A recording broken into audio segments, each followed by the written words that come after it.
And yes, it's nice to see. Madam, your mic is off. Dr. Dave, your mic is off.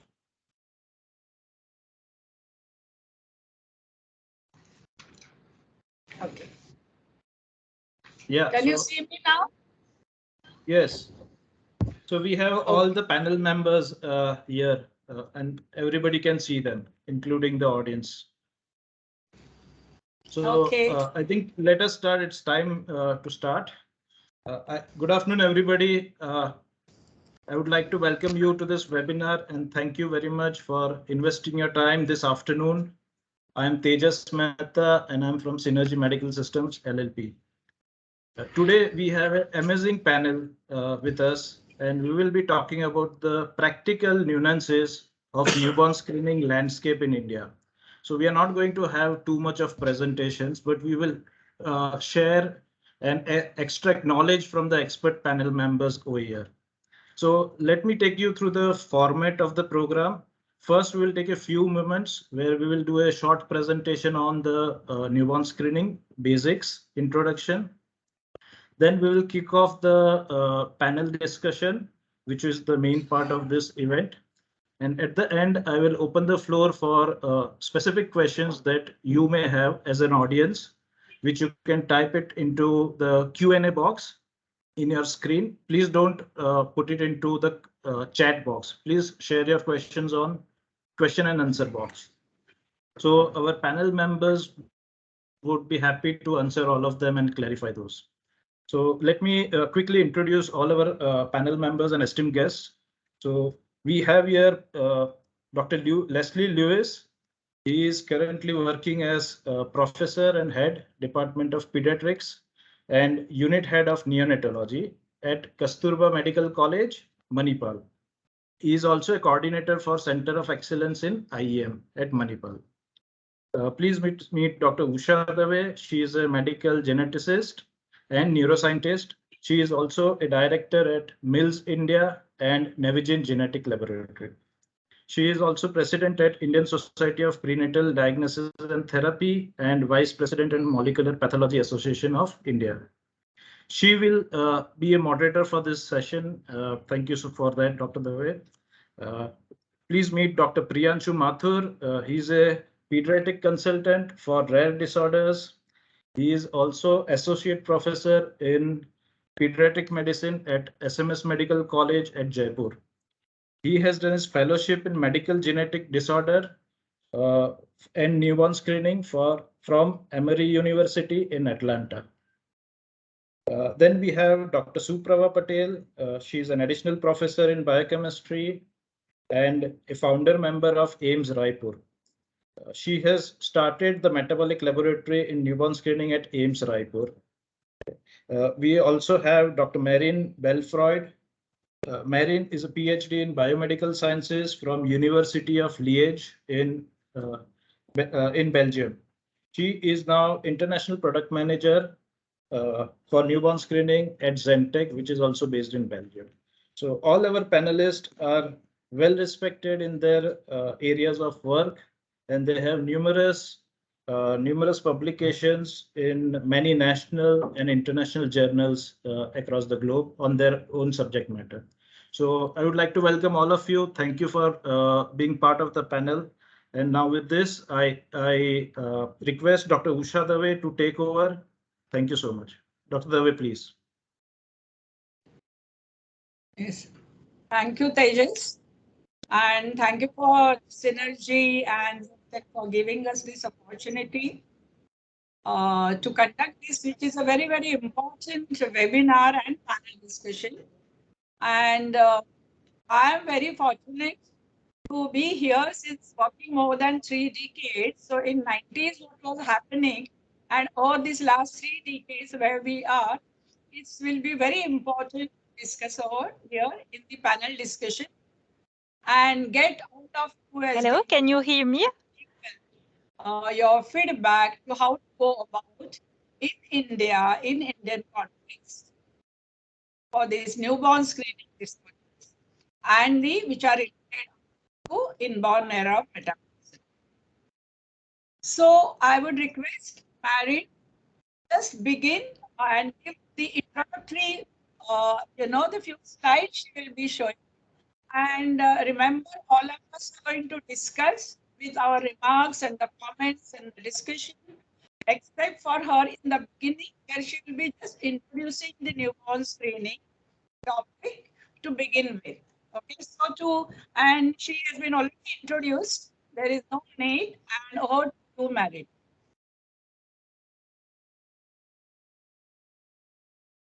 Hello, I don't know if you can hear me. Yes, we can hear you, Married. Please continue Okay, with the perfect. presentation. So do you want me to share the screen now? Yes, please. Yes. Okay. Yep. Can you confirm that you see my screen? Yes. Not yet. Okay. I will wait a few moments then. You have to take a Okay. So first of all, I would like to thank the organizer for giving me the opportunity to talk about to give you an introduction on the newborn screening to help you understand how the necessity of such a program. Just for interfering 1 minute, there is an echo going on, Tejas. There is 2-3 times we can hear. Can you just correct it, Tejas? Sorry, I'm not sure that I understand you correctly. There is an echo going on, your talks are all double speaking, coming out with echo. So Tejas, is there a ID? Yeah, if there are two laptops or two connections on the same room, this might happen. So I would request everybody to switch on their mics. Okay. Except for the speaker, and speaker can then turn off the mics. Okay, fine. Thank you. Just go on. Okay, so I will share my screen again. Up.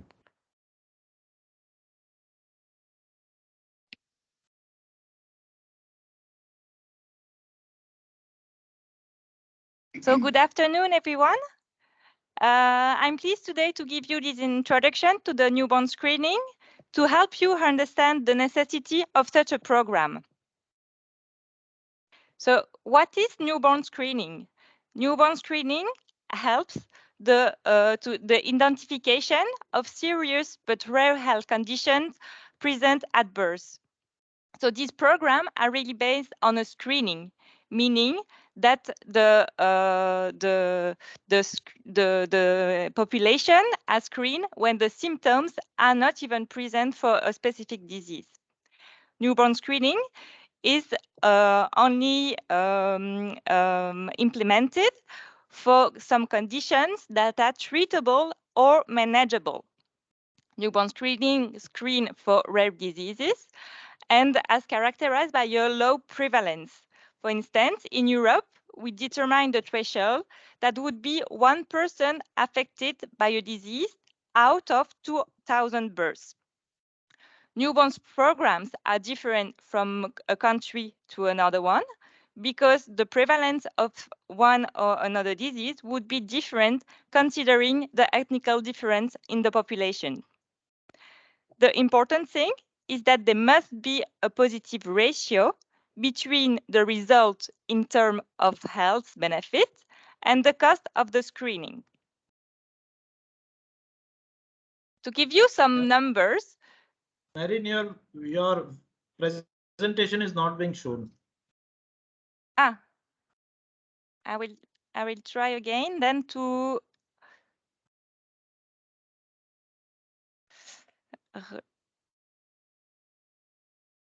up.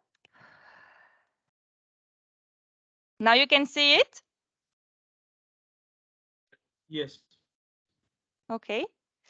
So I will try like this.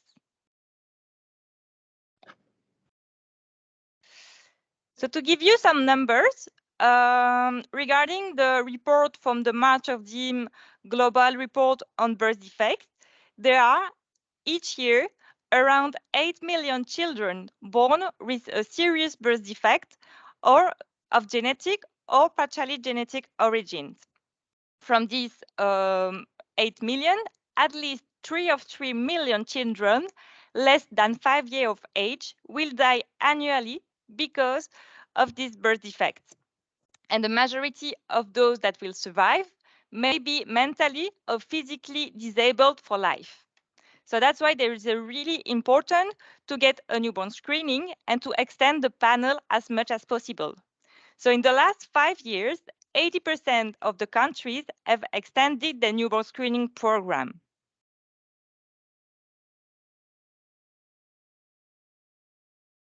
As I previously said, an important thing in newborn screening is to have a positive ratio on the cost of the implementation of newborn screening and the benefit to the life of the children. Therefore, the cost must be there must be a cost-effective program, and we also must have immediate treatment for the newborn as well as a quick follow-up for the positive results to give the right treatment at the right moment. So what are the specificities of newborn screening laboratories? Because they're not equipped and it not function as I would say basic laboratories. So first of all, the sample used for newborn screening are dry blood spots collected from a baby heel prick on blotting papers. The sampling must be done between the second and the fourth days of life. If you do the sampling before or after that, that may lead to some risk of misinterpretations of the results. With these dried blood spot collection cards, the sampling volumes are adapted to the newborn. It's also easy for the transportation, and it allows a long-term storage. Newborn screening laboratories are characterized by a high number of daily samples. So it should be performed as a batch, so not a baby by a baby, but a number of baby together screened for the same parameters. And we are considering a limited number of parameters, considering the different areas of testing. And an important thing also is that the lab will have to report the result as soon as possible. So we say a few days. It's really important since if some diseases are not treated in the really early stage of life, then the disease can be fatal for the baby. So the report of the result is a really important step of the newborn screening. Several technologies are used in newborn screening laboratories. The most widespread techniques for the moment are the immunoassays. We have the enzymatic and the ELISA's assay. The way of reading the results can be radioabsorbance, fluorescence, or time result fluorescence. Other techniques in newborn screening are now arising. So mass spectrometry offers wide promises since it allows the multiplexing of several parameters thanks to one dried blood spot. We also have now the genetic analysis, so DNA analysis by qPCR to detect diseases with genetic mutations.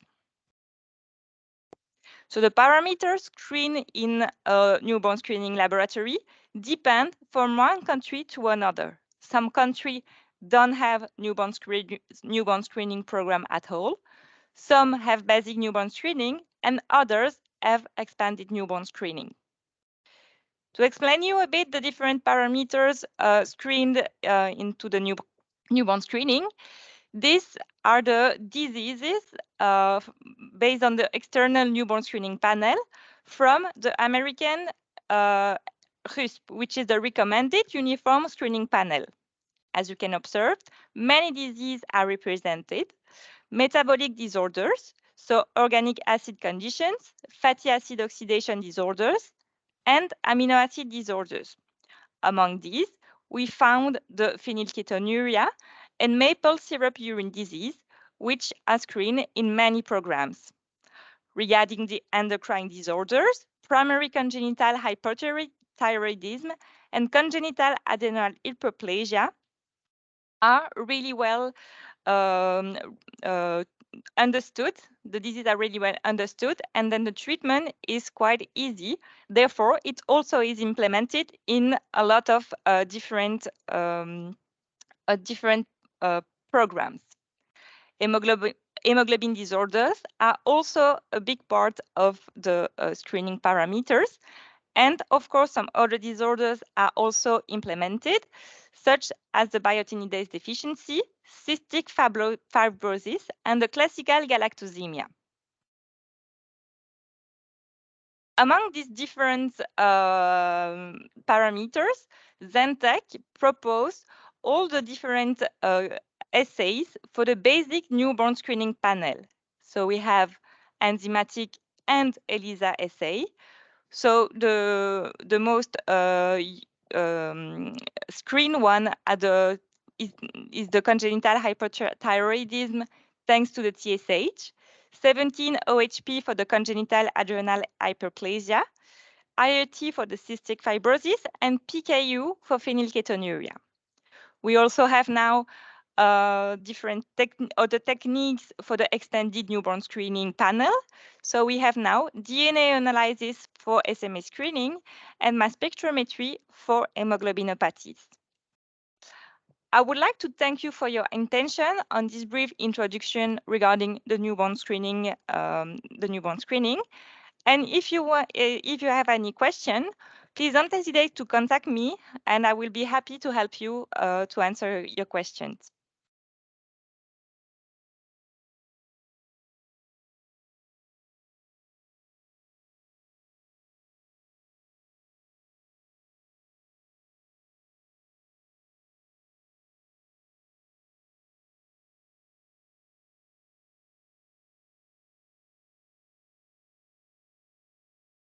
I think we have lost Dr. Dave, I suppose.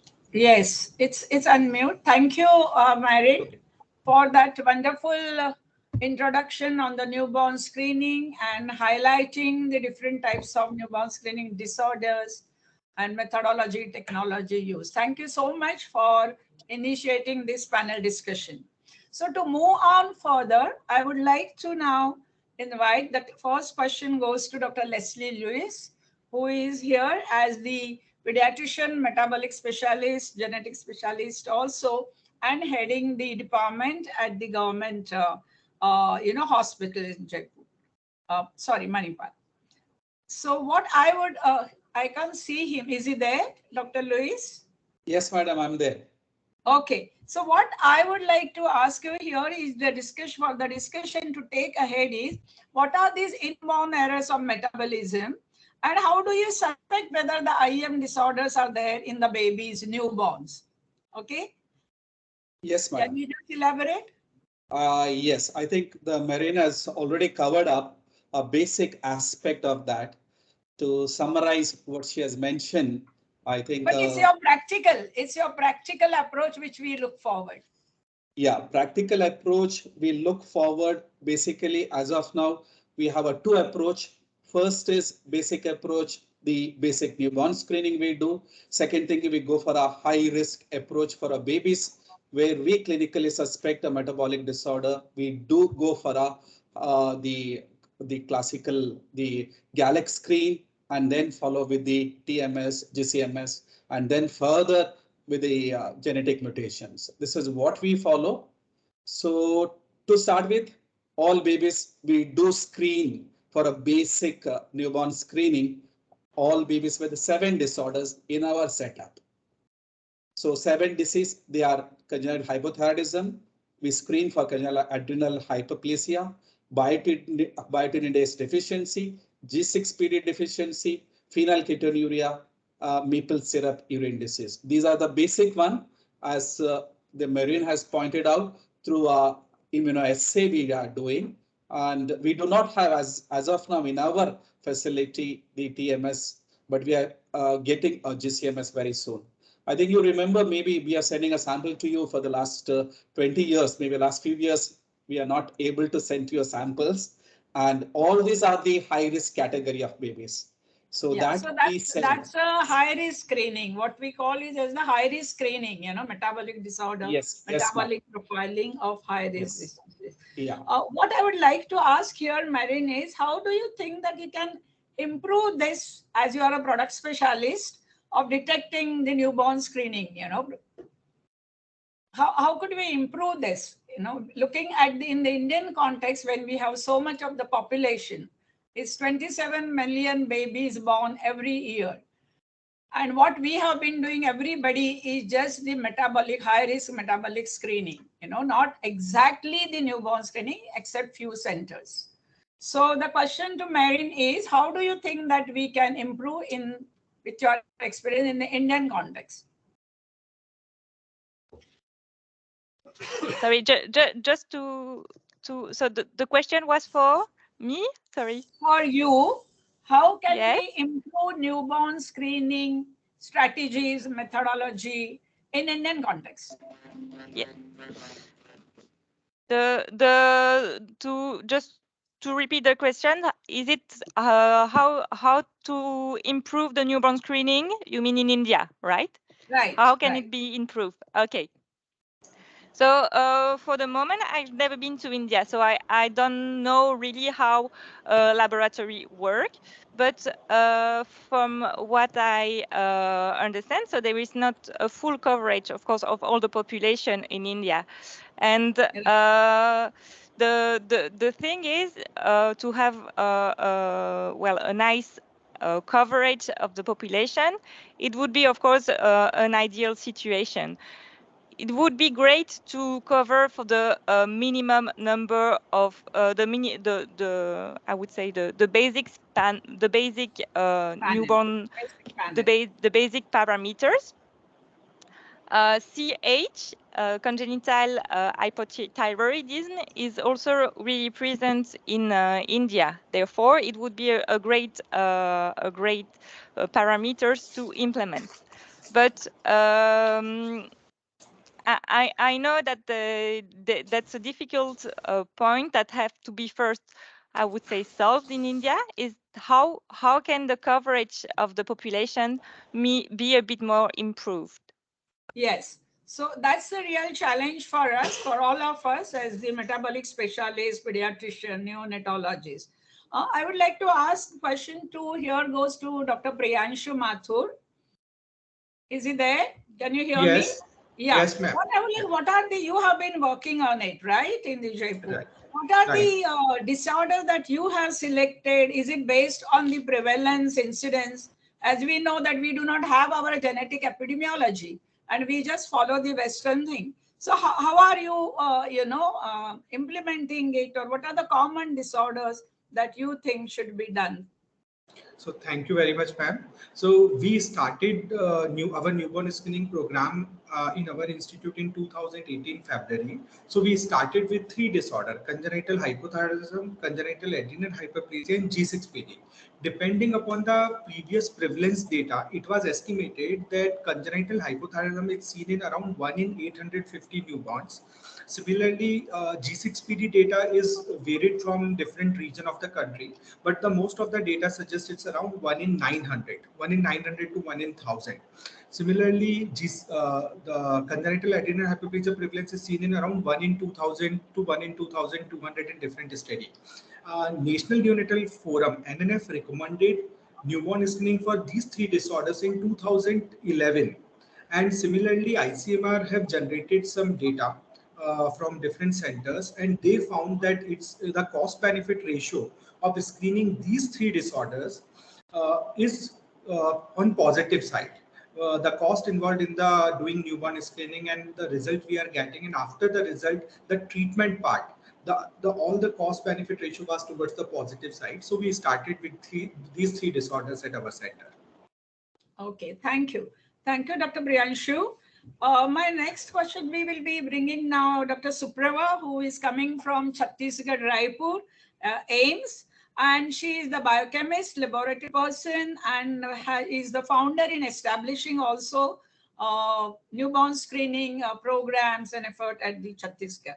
So what are the Suprava, the basic requirements? Do you think that has to be the lab established first for newborn screening, or how one can start, start doing the efforts, even as the clinician, even if it's as a single clinician in a remote area, how to start the newborn screening? Your, expert comments. Okay. Good afternoon, everyone, and thank you, Synergy Zentech, for inviting for as a panelist. Yes, it was AIIMS was established in 2012, and I was thinking as a biochemist, what am I audible? I'm clear. Yes, yes. Audible, I think. Yes. So I was thinking, besides these routine parameters, was what extra benefit or what extra diagnostic facility can be provided to the public in this state. So in this state, newborn screening was not available in any unit, in any government setup or in private lab. So we started this, and I started my first intramural project, rather the first of the AIIMS Raipur intramural project, to establish this neonatal lab. So the basic requirement are always the three basic requirement is there for any lab setup: manpower, the instrument, the reagent, and the skill, the expertise. And along with, there should be the population on which this has to be made available to. So because it was a new institute, number of deliveries were very few. So even with few population, we started the screening so that it will take a long way, because the people here are not aware of newborn screening at all.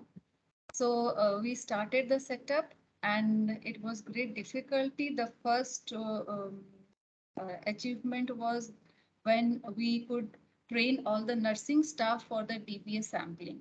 So it took around 4 months to meet that criteria of having a suitable dried blood spot for analysis. So after getting those dried blood spot, it was like when we started, the refusal rate was around 90%, but again on repeated training that came down to around 15 to 5%. So training to the nursing staff for sampling, that was a major issue. And then laboratory setup is always the analytical scenario is completely different. We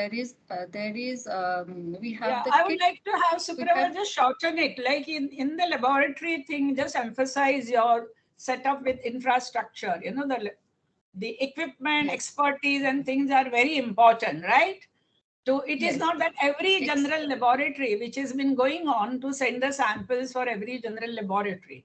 So I'm sure you must have, established that as the first thing with the expertise, false positive, false negative. Are there any accreditation which you could get also? You can just tell that in brief.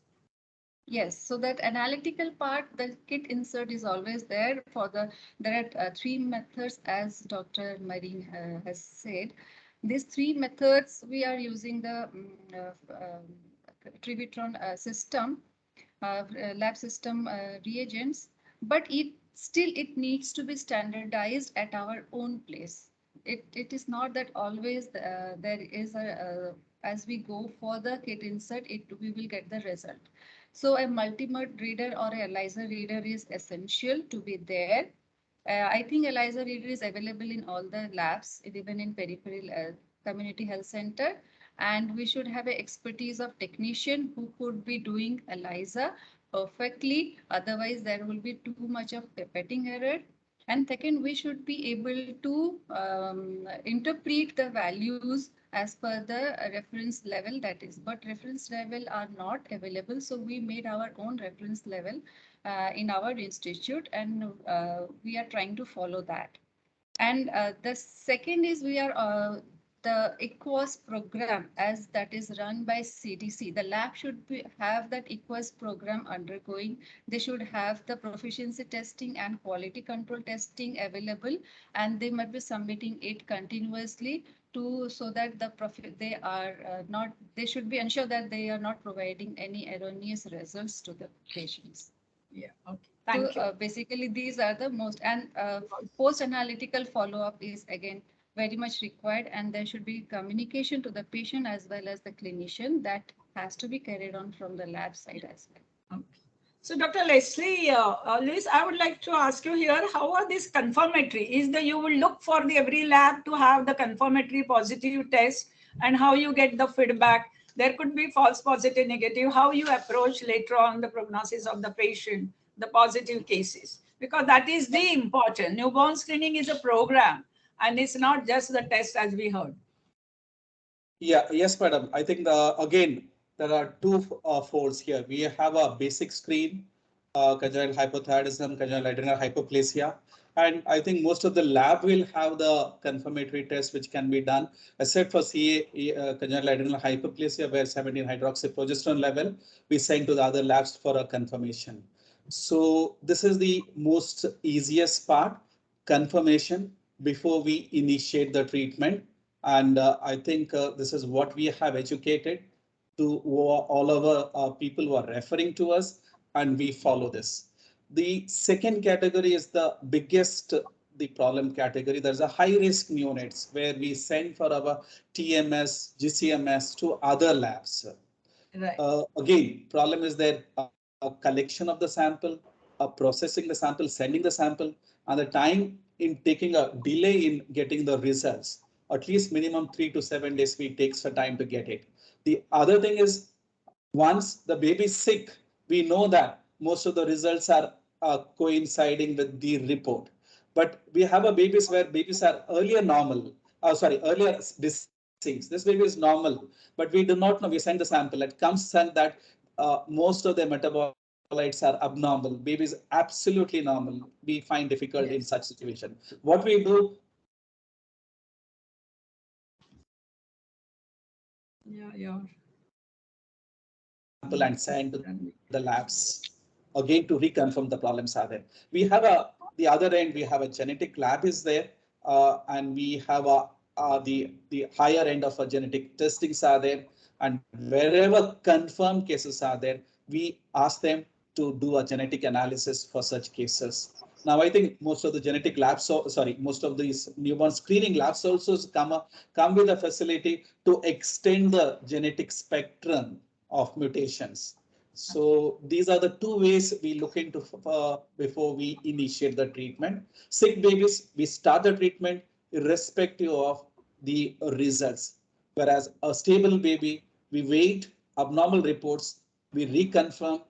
If the reports are normal, possibly we just follow up the baby. Positive results, we reconfirm, and then genetic analysis in a high-risk babies. That is what we do. Yeah, thank you. That's a very ideal algorithm you gave.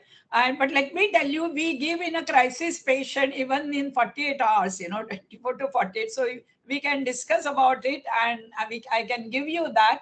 And yes, the clinicians over there must understand that there could be abnormal metabolites because the sample must have come sometimes after therapy, before therapy. They just say that it is sent, immediately. So it could be after therapy with no markers present there. So clinician is very important here. The referring doctor, I would say, medical person. So very nice. Thank you, Dr. Louise. Going to the therapy problem of it, I would like to ask Dr. Priyanshu. When it's positive, you go for it and you are in a great tertiary center, okay? Are there the therapy diet treatment available, and how do you think, is it a cost effective in saving those babies? You get the diet treatment available. What is the Indian scenario over here? Right.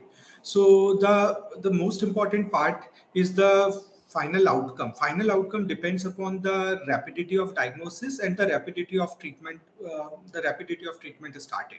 So there are different categories which present in newborn life, like urea cycle defect, fatty acid oxidation defect, amino acidopathies, and organic aciduria. So it depends upon at the time of presentation how the baby is. It depends upon if we are diagnosing depending upon the newborn screening And after confirmatory test, in these patients, we are having very good results as compared to the patients, those who are coming, those who are referred to our center, and we are they are high risk, and then we are diagnosing these patients. So that as far as dietary therapies is concerned, so dietary therapy is now it's available in India. One of the Indian company, Pristine Organics, they are manufacturing all sort of medical foods. So we are getting it a reasonably priced. And in my institute, because most of the cost is borne by the government, because in Rajasthan, what happened, government has launched a scheme that is that's a Chiranjeevi Yojana. Under that Chiranjeevi Yojana, any of the patient who is visiting our center, all the treatment is giving free of cost. So for us nowadays, the cost is not a big issue. But yeah, for different centers, for the private hospitals, the cost is definitely a concern.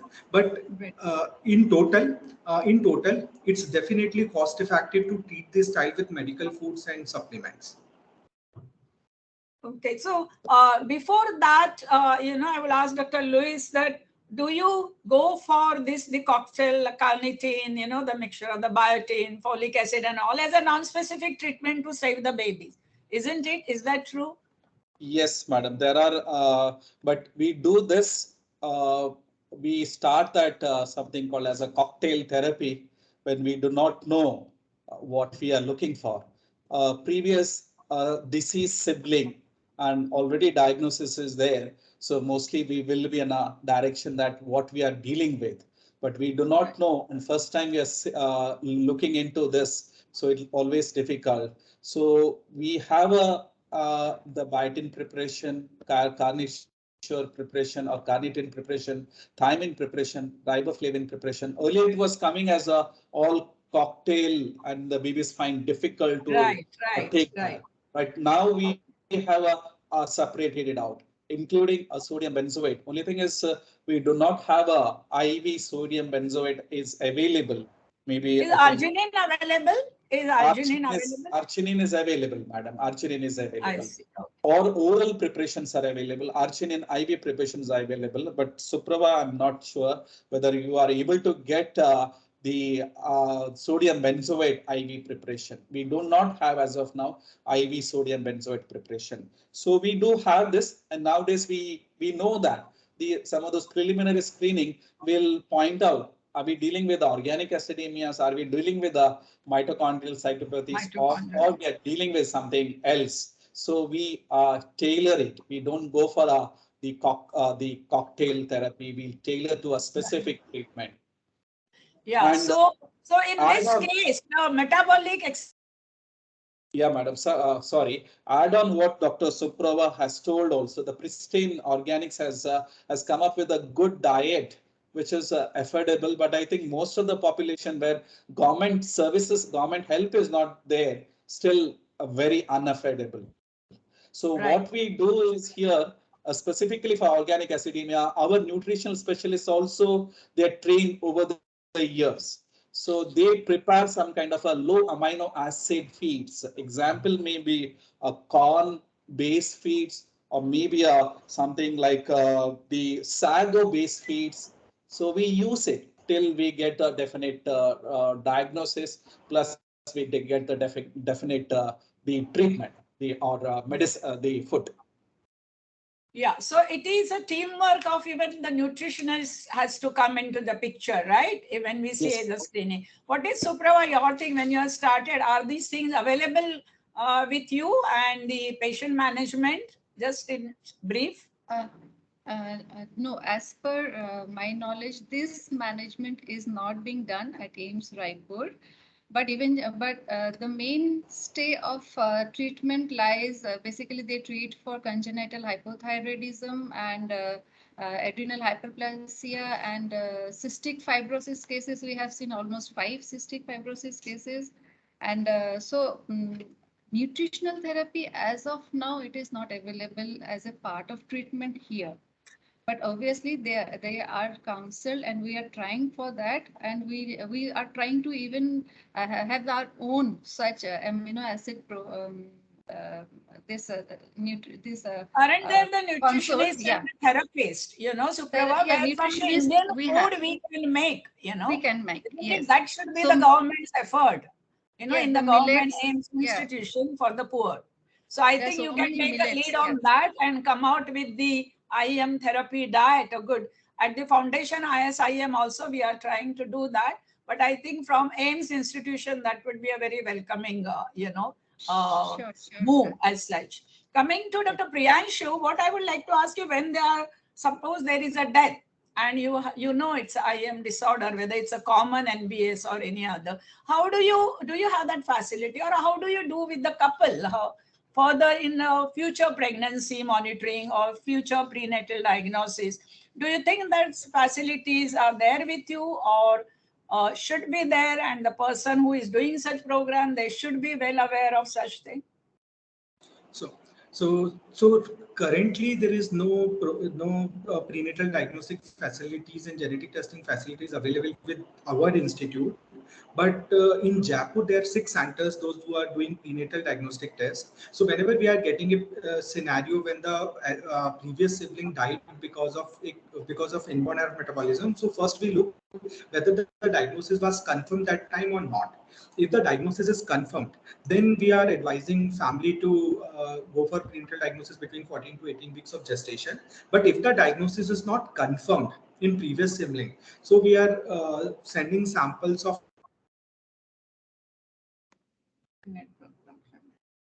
genetic disorders. And during screening, couple carrier screening for genetic disorders, if we are getting anything positive, then we are sending these patients to a different private center in Rajasthan, in Jaipur, for prenatal diagnosis. Okay. I would just like to add here one information comment. When we have started, I had a diagnosed 24 years back MMA case, and he has been very well on therapy and monitoring as a young finance student boy. And now that genomic is available, recently we could do the genomic, DNA mutation in the family, and that could help also the family now in getting married, having future prenatal diagnosis. So I think genomic, advances have really opened up the new avenue for us to confirm and go further in prenatal diagnosis. Coming back to these laboratory things, Merit, I would like to ask you, how important it is to have the laboratory, not only accredited, is it mandatory newborn screening laboratory to be for the EQUAS or the quality control and getting, or anyone can just tomorrow open and be newborn screening lab? What are the government rules of the agencies? Isn't it? It should be mandatory or no? In Indian context or other globally? Like proficiency testing program, CDC control program, all of these, they apply to newborn screening laboratories? Sorry. Mary? Yes, sorry, can you hear me? Yes? Yes, we can hear you. Okay. Regarding the quality control and proficiency testing, from our side, it's really important to control the quality of your assay. Indeed, the CDC provide 2 types of samples. So they have the quality control, but also the proficiency testing samples. The proficiency testing samples, you have to give a clinical assessment on the result of the sample you get. So you have to determine whether the sample is sick or not for you regarding of the cutoff value you defined. So it's really important to be sure to ensure the quality and to be sure that the cutoff you use are actually well suited for your for your population, because the parameters are a bit different. I mean, the concentration from one population to another one. And for instance, for Zentech, the cutoff are determined on a Belgian population, not an Indian population. Therefore, it's really mandatory to have a cutoff value which is redefined, to be sure that when you're using this proficiency testing, you will have a good result based on what you have. So the CDC is the most well-known program, and in this program, it's from the USA, and actually you can get the sample. It's free of charge. I don't know. Maybe you have to Yes, we have been pay for doing the that. transport. I don't know about that part, but I think since it's not expensive. It's really important, and I'm not saying it's mandatory, but really to check the quality, it's the best solution. It is a And must. what is also implemented in other country is that they are doing their own proficiency testing program, I would say, for big countries. For instance, in Argentina, they have quality external quality controls really proper to the country.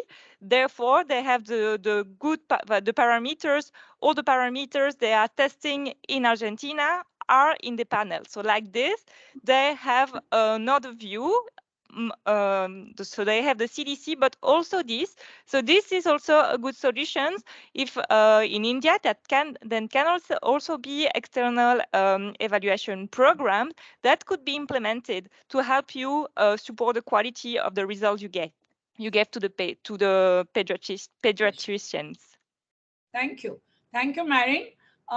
So just the reflection of it, Suprava, don't you think that every state in India is a small country, and we should have the cutoffs different for different population, which is genetically diverse also, though it's a state, health is a state issue, they say. So what do you think in that terms? Do you think that it should be every state level for increasing the efficiency of NBS program? I mean, what's your comment? Yes, NBS, as per my, if you ask me, NBS screening should be available in at least one of the tertiary center in each state. And if it is more tertiary centers are involved, then it is much better.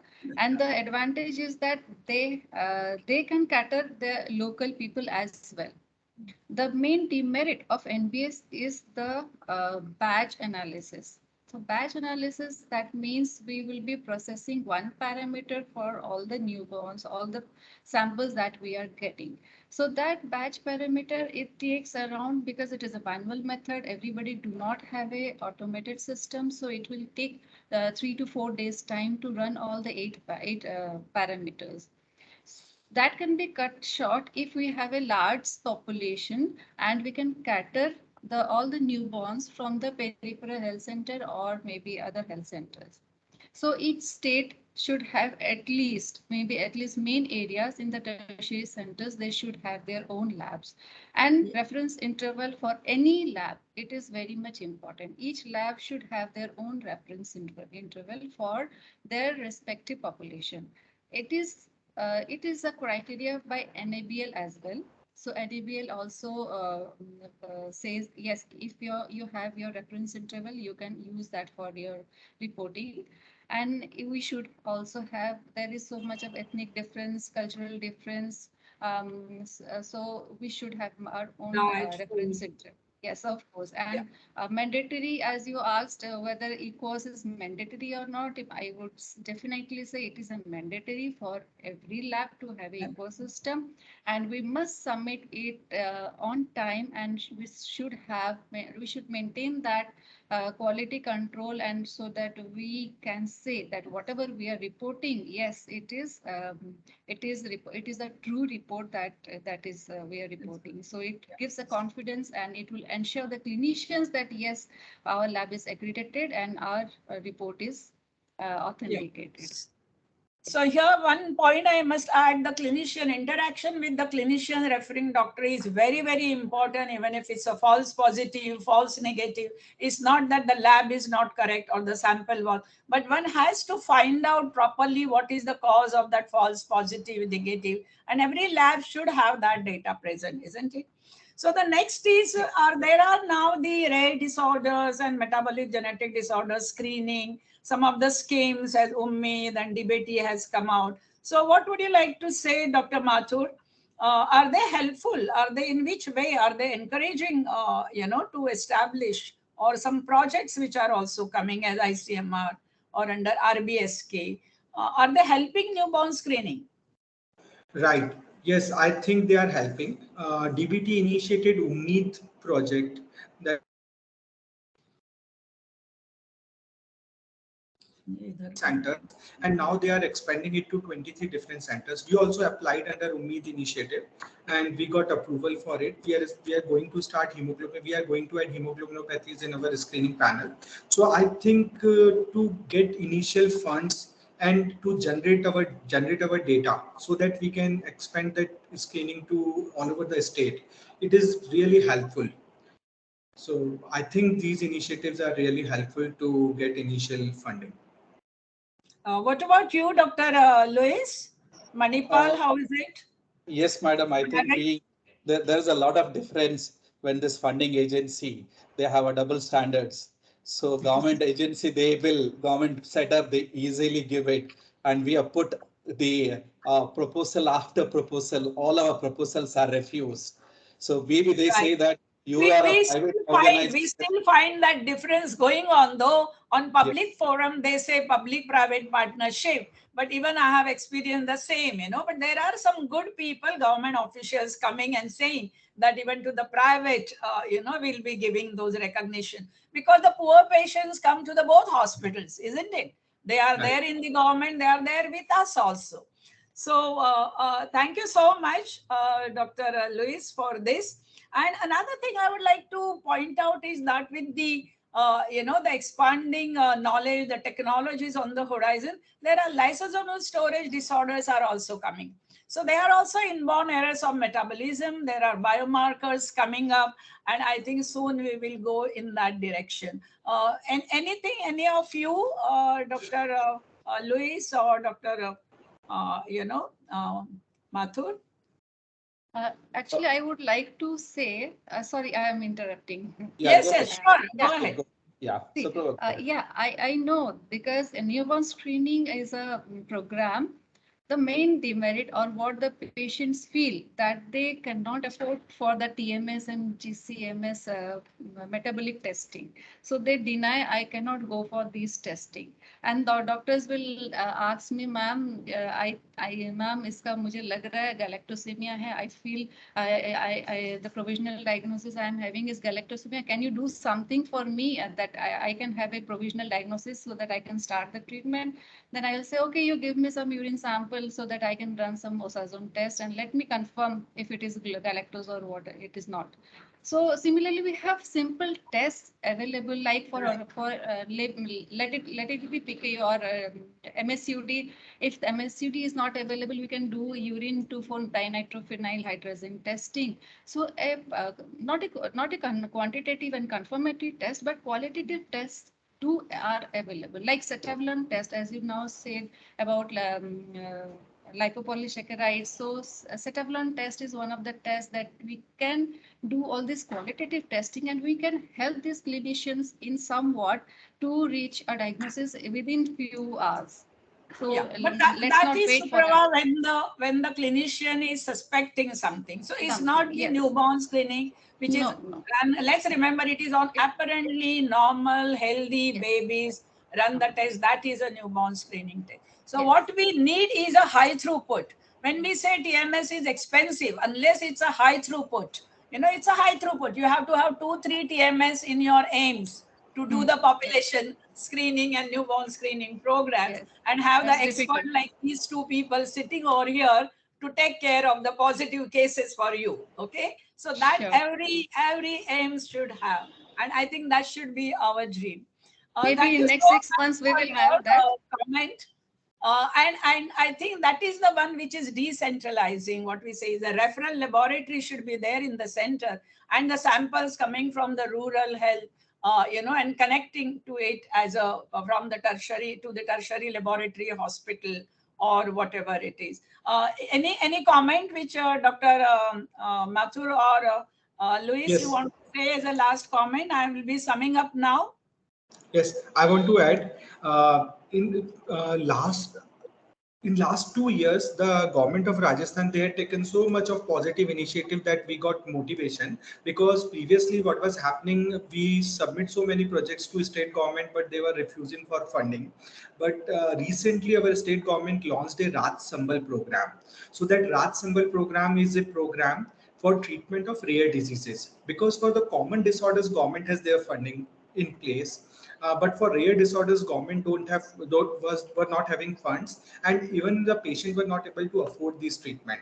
So we, along with the government, we started this program in state of Rajasthan. That Raj Sambal program, we can register any treatable rare disease patient, whether it's a symptomatic treatment or it's an advanced treatment, including therapy for lysosomal storage disorder, enzyme replacement therapy, even risdiplam for spinal muscular atrophy. We are registering this patient to that portal. Yes. And that portal is open for donation to everyone globally. Okay, so anybody can donate, yes, and we Dr. can Louis? generate funds. Yes, madam. We have a genetic. Dr. Louis, any point, just briefly? Yeah, we have a genetic team which is taking care of our rare diseases, and most of our referral goes to them, and they have a tie-up with outside labs, and they send the sample for analysis. And to the treatment also, I think 1 or 2 babies with the SMA, they have helped us in treatment. So this is coming up, and hopefully next few years down the line, we will be able to reach many people. Yeah. Thank you so much. So finally, it is the political will which also matters, isn't it, Dr. Piyush? That in our country, there has to be a political will and support for such programs which are reaching out to the community level or the, the rural level. To sum up, I would like to say the important points as a take-home message is, let's remember the newborn screening is not a test. It is a comprehensive program including education, training, screening, follow-up of positive cases, treatment, etc. Till the liver transplant, which we didn't touch, but there are now which some of the patients have gone for the liver transplant also. Second thing is clinicians or doctors, it's their responsibility. We shouldn't leave it to the parents as an option. You do it or you don't do it, expensive or not expensive. They have to say that this test has to be done. Okay, whether it's for 3, 4, 5 or expanded TMS program, which is very important for it. And that's how the whole ultimatum, the effectiveness or the cost effectiveness of the newborn screening program will reach out to the community. And with these advances in the genetic technologies, now we can confirm at the DNA mutation level, and further genetic counseling and mutational is possible. And it is fairly inexpensive. I do not think when it is the OB/GYN lady pregnant, they are going and doing ultrasonography of 2,500, 5,000. Why not, the newborn screening for 4, 5 disorders? So it is the clinician who should say it. The ball should not be with the parents saying, maybe karna hai to karo ya no karo. Okay. So with that, and it is not all the time the responsibility of the government. Let's every doctor or every person who is caring for it, for the prevention of childhood disabilities, which it comes under, we can take the help of NGOs, PPP, wait for the PPP, wait for the government. Don't get disappointed, Dr. Louis. Okay, if you are not programs or not, just keep it up your torch going on. Okay, so that is the thing which we have to work with the passion.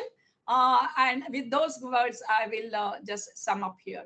Over to Tejas. Thank you, madam. Madam, would you like to take the questions from the audience, which are there in the chat box? Are they there? Able to these respective people we can. What are the questions? Is there a time for you? Okay. Yeah, we can just have a few questions from the audience so that we can resolve their queries. Or should I go through it? Yeah, I think you can. Okay, so we have a question from Suraksha Lab, which says, what is the percentage of positive results after screening all your patients? Can this be answered by Dr. Suprava Patel? Okay. positive confirmation, if we speak about congenital hypothyroidism, it is 1 in 400.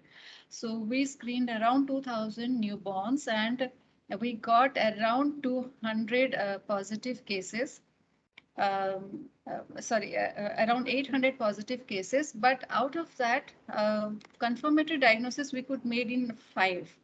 So overall, if we see from other incidences and to our incidence, it ranges from 2 to 5 in among 800. So this is a quite a high incidence, and there should be availability of TSH and T4 facility by other method like luminance method. So the incidence of congenital adrenal hyperplasia is also about 1 in 1100, what we saw here in our institute.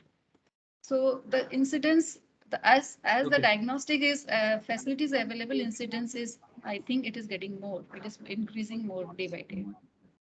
Okay.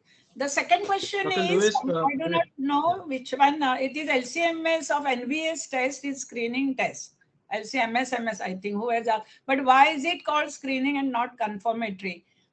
Who's this question? I do not know. I would like to reply this because I have experience with the both tandem mark, GCMS and other. It came as a screening test. It has a positive, negative, but in our scenario, when it is there is the infant, adult and all, in case the biomarkers are there, you can use it as a confirmatory test for it. Okay, you confirm it. So our pediatrician and clinician, rather than newborn screen, they will also use it in a high risk baby to confirm it.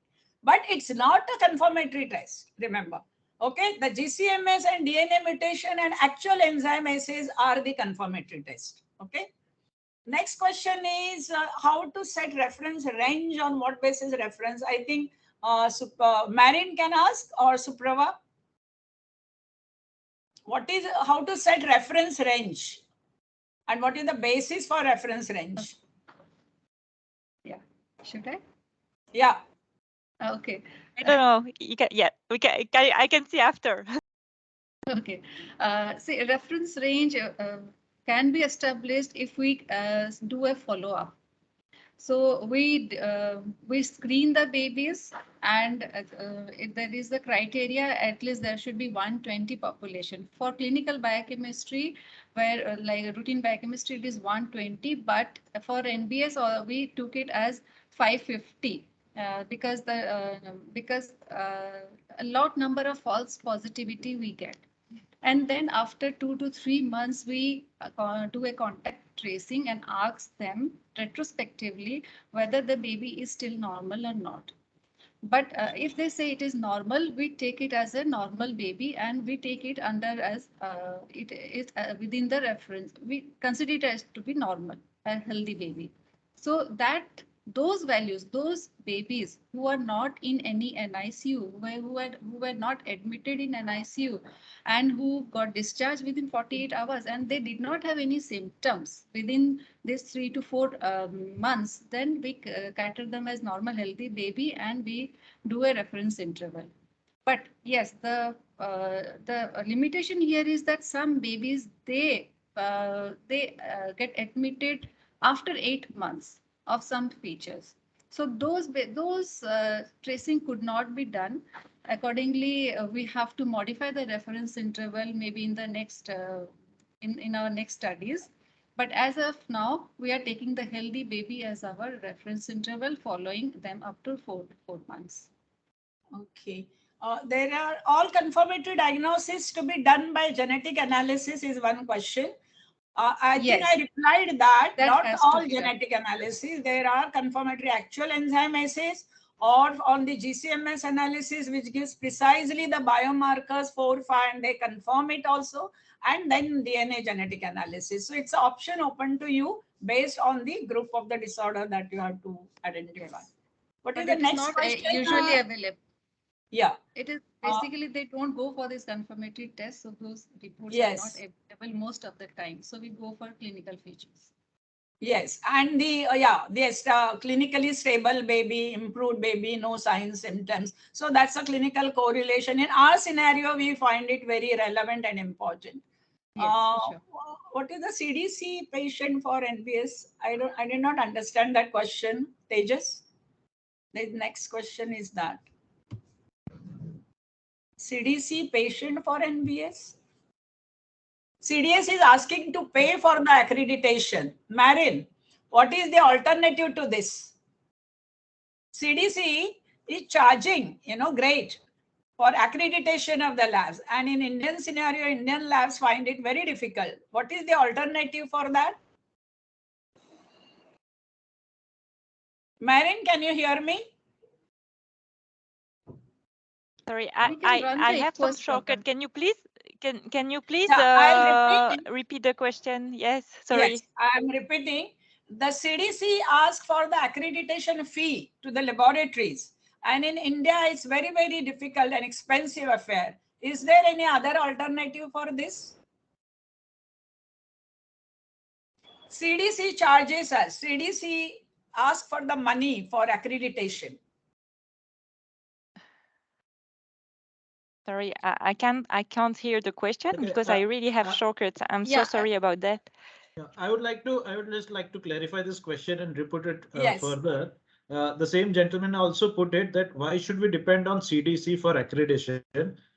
Why can't we have our own? So as there was a topic earlier that each laboratory, each country has a different ethnic population. So Dr. Lewis, Dr. Suprava, Dr. Mathur, what are your views?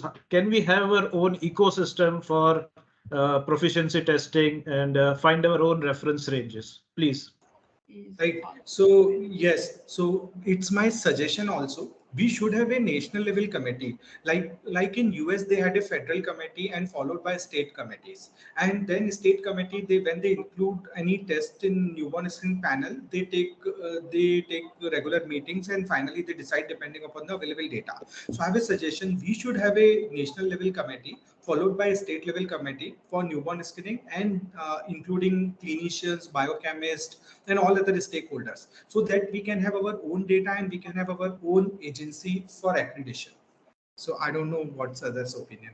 Yeah, okay. And another question to you is, is your hospital doing newborn screening program routinely? I think he is also from the Jaipur, so he has asked this question. Yes. So we started in 2018 with 3 disorders. We got funding from NHM National Health Mission. We got around 60 lakhs rupees annually for first 3 years, 2018, 2019 and 2020.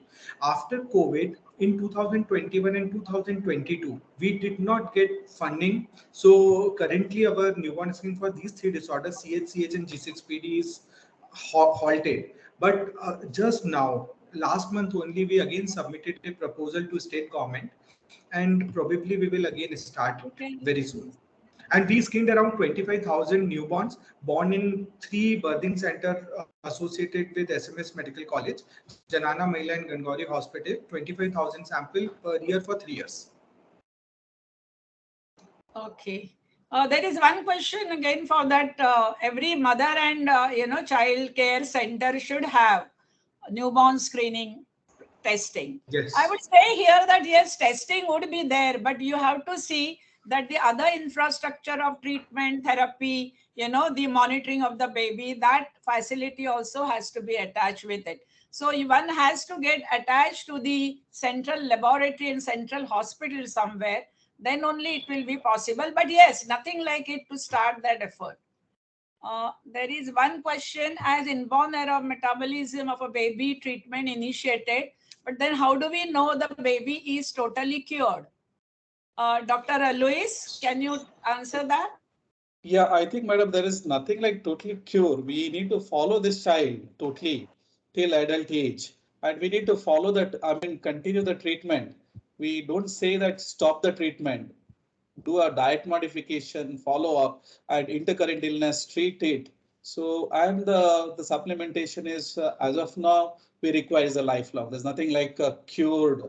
And this also have a person who you are mentioned, you are MMA, they have a good potentials to further go up, to marry, then to have their siblings. So the question of curing doesn't comes here. It is a follow-up till the end. That's what I would say. Yes, I will also add in that it is a continuous lifelong monitoring of the biomarker, abnormal biomarker. In this case, this mother monitors it very nicely. Every 6 monthly, yearly, the sample comes. If he becomes little lethargic, irritable, we see that time the MMA and methyl citrate is increased. When it is normal and all, it's okay. She doesn't allow him to eat cheese and pizzas outside. So it's a lifelong thing, monitoring with no signs and symptoms clinically, and see that non-symptomatically also the other biomarkers are not there. There is one question. Yes. Yes, I want to add. In fact, there are babies who have picked up a metabolic problems early, started a specific treatment, diet treatment. They do have a problem. They have a recurrent seizure, developmental delay. So that group is also exists. The moment we start early treatment doesn't mean that they are absolutely normal. They're going to be cured, but definitely the quality of life is better there. Yes, agreed. There is one question: is hearing and congenital heart disease screening, which is now been coming up, and hearing, I think we have accepted, should be added in the newborn screening. Yeah, already. It's there already Yes. there. Most of the places. Yes, it's already there. Yes. Yeah. Yes. For congenital heart disease, all centers are screening by a simple pulse oximetry, and for hearing screening also, it's already accepted. Yes. One last, I think, question: what is the survival rate of child with high risk newborn screening case, and how we assure the parents or pediatricians why NBS should be done? Yeah. If we have to ensure, or if we have to assure the pediatrician to do newborn screening, then there is nothing like it, then we are the failures, I would say. That was 30 years back, 3 decades back. Now every pediatrician clinician, they have accepted it.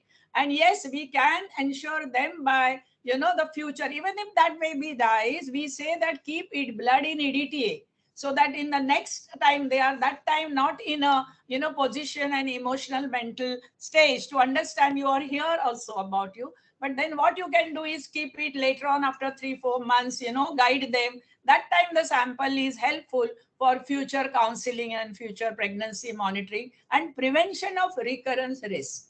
That is the thing. Newborn screening is for prevention. Yeah, madam, I just want to add here one point here, because a newborn side or pediatric side, we get a lot of babies coming and dying.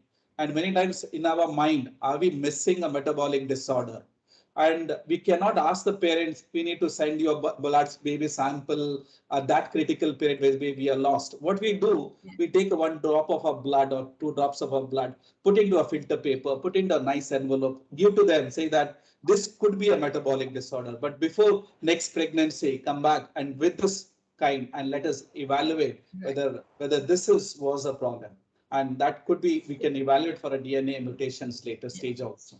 This can be followed. That is the interaction, and the follow-up is important from the clinician and the doctor, referring doctor point of view. So that's where we need more education and awareness program. And maybe the people with passion like you, they have to be there, so to take it ahead. So thank you so much. One point I want to add. I want to add one point. WHO clearly mentioned, the World Health Organization clearly mentioned in any country where the infant mortality rate is less than 50, newborn screening should be a norm. So if we follow WHO World Health Organization's recommendation, so NBS should be done for each and every newborn which is born in this country, because infant mortality rate is now it's less than 50. Very high. Right. In most of these states. Yeah. Very good point. Very good. Is that the end of it, Tejal? I thank you all panelists. Is there anything else? So I think we are running over the time of, but it was a very interesting discussion. And I would like to thank all the esteemed panelists for a fabulous discussion. Thank you all the guests here. Thank you so much. Thank you, Marin. Thank you, Dr. Dave. Thank you, Dr. Lewis, Dr. Mathur, Dr. Patel. Thank you so much, everybody. Thank you so much. Thank you, Dr. Dave. Thank you, Dr. Lewis. Thanks. Thanks everybody for your expert inputs. Thank you. Thank you. We'll be in touch. We'll be in touch. Thank you. Thank you. Thank you. Thank you very much. Bye. Thank you very much.